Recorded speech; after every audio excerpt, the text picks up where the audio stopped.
welcome back. If you've been following this series, you already know the story of Willem of Orange, the father of the Dutch revolt, the man who dared to stand against the most powerful empire in the world. You know how he united the provinces, how he fought for religious tolerance, and how he paid the ultimate price, assassinated in his own home in 1584. And you know the story of Maurice of Nassau, his son, the military genius who turned a desperate rebellion into a disciplined fighting force. Maurice saved the Dutch Republic from collapse.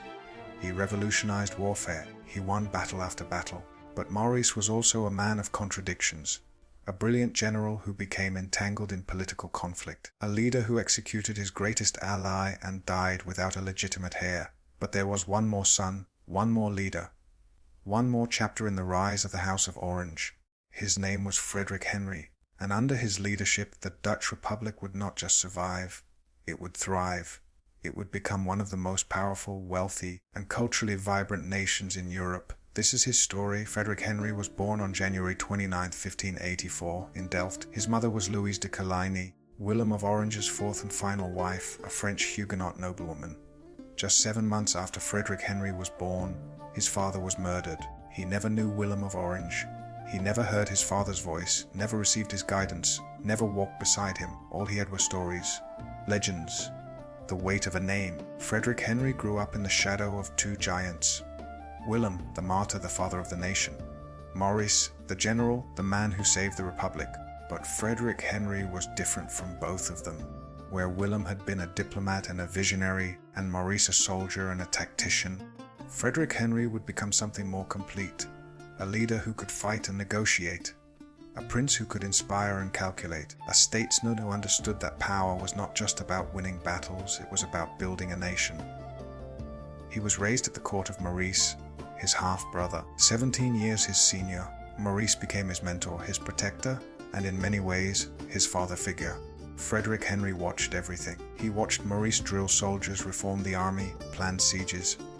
He watched the political maneuvering, the tense debates in the States General, the fragile alliances that held the Republic together. He studied languages, French, German, English, and Latin. He studied military strategy, engineering, and fortification design. He learned diplomacy, statecraft, the art of negotiation. He was being prepared, whether he knew it or not, to lead. And when Maurice died in April 1625, Fredrick Henry was ready. Maurice's death left a void. The Republic had been at war with Spain for decades, and Maurice had been the glue holding the military effort together. Now he was gone. The question was, who would replace him? Fredrick Henry was the obvious choice. He was Maurice's half-brother. He was a Nassau. He carried the blood of Willem of Orange. But he was also untested. He had served in Maurice's campaigns, yes. He had commanded troops, yes. But he had never led the Republic. Some doubted him. Some wondered if he had the strength, the vision, the ruthlessness to succeed where others had failed. Fredrick Henry proved them wrong. In 1625, he was appointed Stadholder of Holland-Zeeland, Utrecht, Overijssel, and Gelderland. He inherited Maurice's titles, Maurice's army, and Maurice's war. But Fredrick Henry was not Maurice. He was more patient, more diplomatic, more willing to compromise. And he understood something Maurice never fully grasped, that the Republic's survival depended not just on military victories, but on unity, prosperity, and international alliances. Fredrick Henry would fight, but he would also build. Fredrick Henry's first major test came in 1629. The city of 's-Hertogenbosch, known as Den Bosch, was one of the most important Spanish strongholds in the southern Netherlands. It was heavily fortified, well supplied, and considered nearly impregnable. Maurice had tried to take it and failed. Now it was Fredrick Henry's turn. He laid siege to the city in the spring of 1629. It was a masterclass in siege warfare. Fredrick Henry used everything Maurice had taught him. Earthworks, trenches, artillery bombardments, cutting off supply lines.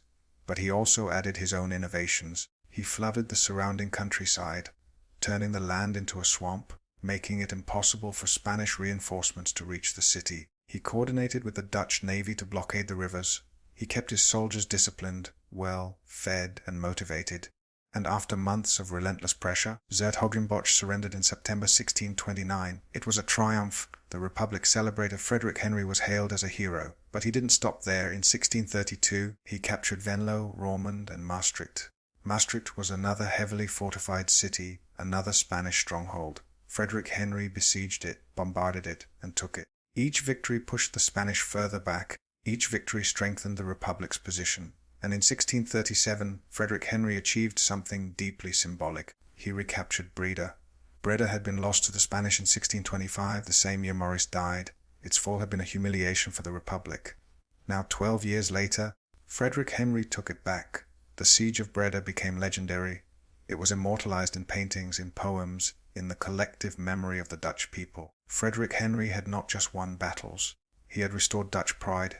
But Frederick Henry understood that wars are not won by battles alone. The Dutch Republic was small. It was surrounded by larger, more powerful nations. Spain to the south, France to the south and east, England across the sea, the Holy Roman Empire to the east. To survive, the Republic needed allies. Frederick Henry became a master diplomat. He cultivated relationships with Protestant powers across Europe. He negotiated treaties, arranged marriages, secured loans and military support.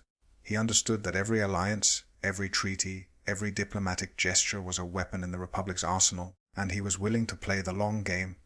He corresponded with kings, princes, and statesmen. He hosted foreign dignitaries at his court. He presented the Dutch Republic not as a ragtag collection of rebellious provinces, but as a legitimate, powerful, and cultured nation. Frederick Henry was building more than a military reputation. He was building a legacy. Under Frederick Henry's leadership, the Dutch Republic entered its golden age. This was not just a military or political achievement. It was a cultural and economic explosion. Amsterdam became the financial capital of Europe. The Amsterdam Stock Exchange, the first of its kind, facilitated trade on a scale never seen before. Dutch merchants sailed to the East Indies, to the Americas, to Africa, to Japan. The Dutch East India Company, the VOH, became the richest and most powerful corporation in history. It had its own army, its own navy, its own colonies. It paid dividends that made investors wealthy beyond imagination. The Dutch Republic was tiny, but it controlled global trade routes. And with wealth came culture. Art flourished. Rembrandt van Rijn painted the Night Watch, portraits of merchants, scenes of everyday life elevated to high art. Johannes Vermeer painted Girl with a Pearl Earring, quiet domestic scenes filled with light and beauty. Frans Hals captured the vitality and confidence of the Dutch people. Science advanced. Christian Huygens made groundbreaking discoveries in astronomy, mathematics, and physics. Antony van Leeuwenhoek peered through his microscopes and discovered a hidden world of microorganisms. The Dutch Republic became a center of learning, innovation, and intellectual freedom, and at the center of it all was Frederick Henry.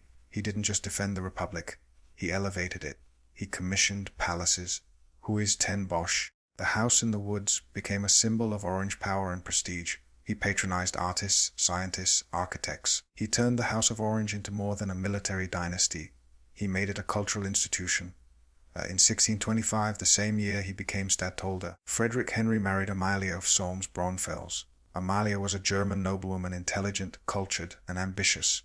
It was a love match, but it was also a political alliance. Amalia understood power. She understood court politics. She understood how to build a dynasty. Together, Frederick Henry and Amalia had children. Their eldest son, born in 1626, was named William of Orange. The future William II. For the first time in generations, the House of Orange had a clear, legitimate line of succession. Frederick Henry was not just leading the Republic. He was building a dynasty that would endure for centuries. Amalia played a crucial role. She managed the household, hosted dignitaries, influenced appointments, and ensured that the Orange family remained at the center of Dutch political life. She was Frederick Henry's partner in every sense. And together they transformed the House of Orange from a military leadership into something resembling royalty. But not everyone in the Republic wanted the same thing. The war with Spain had been raging for decades, 80 years in fact. Some wanted peace. The merchants wanted peace. War disrupted trade. It cost money. It created uncertainty. The regents, the wealthy urban elites who controlled the provincial governments, wanted peace. The common people, exhausted by decades of conflict, wanted peace, but others wanted to keep fighting. The military commanders, the hardliners, the Calvinist preachers who saw Spain as the enemy of God himself. They believed that any peace with Catholic Spain was a betrayal. Frederick Henry walked a tightrope. He wanted peace, but only on terms that secured the Republic's independence, its prosperity, and its security. He would not accept a peace that left the Republic vulnerable. Negotiations began in the 1640s. Diplomats from across Europe gathered in the German cities of Meunester and Osnabrück. It was called the Peace of Westphalia, a series of treaties that would reshape Europe. For the Dutch Republic, the key issue was simple: would Spain finally recognize Dutch independence? Frederick Henry pushed for a strong negotiating position. He continued military campaigns even as diplomats talked. He captured more cities, applied more pressure, ensured that Spain knew the Republic could not be defeated. But Frederick Henry would not live to see the final peace. On March 14, 1647, Frederick Henry died. He was 63 years old. He had led the Dutch Republic for 22 years. He had won battles, captured cities, secured alliances, and presided over the Republic's golden age. But he died 1 year before the final peace. In 1648, the Treaty of Eemnester was signed. Spain officially recognized the independence of the Dutch Republic. The 80 Years' War was over. The Republic had won. Frederick Henry did not live to see it, but his work made it possible. His military victories had weakened Spain. His diplomacy had secured international support. His leadership had kept the Republic united. Frederick Henry was not as famous as his father, Willem of Orange, the martyr who started it all. He was not as celebrated as his half-brother, Maurice of Nassau, the general who saved the Republic. But in many ways, Frederick Henry was the most successful of them all. Willem dreamed of a free Netherlands. Maurice fought for it, but Frederick Henry built it. He transformed the Republic from a fragile alliance of rebellious provinces into a unified, prosperous, and powerful nation. He elevated the House of Orange to near royal status.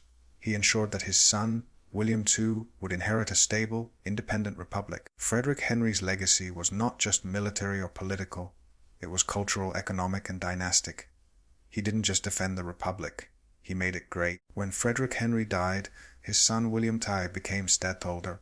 William II was young, ambitious, and eager to prove himself, but he inherited a very different republic than his father had led. The war was ending. The merchants and regents wanted peace and profit, not more conflict. William wanted power. He wanted to centralize authority, to make the House of Orange more than just military leaders. He wanted to be a prince, perhaps even a king, but the Republic was not a monarchy, and the tension between William II and the regents would lead to crisis. That is a story for another episode. And that is the story of Frederick Henry, the youngest son who became the greatest leader, the prince who turned a rebellion into a golden age. Thank you for watching. If you enjoyed this episode, please subscribe so you don't miss what comes next. Because the story of the House of Orange is far from over. William II is about to take the stage, and his story is one of ambition, conflict, and tragedy. See you in the next one.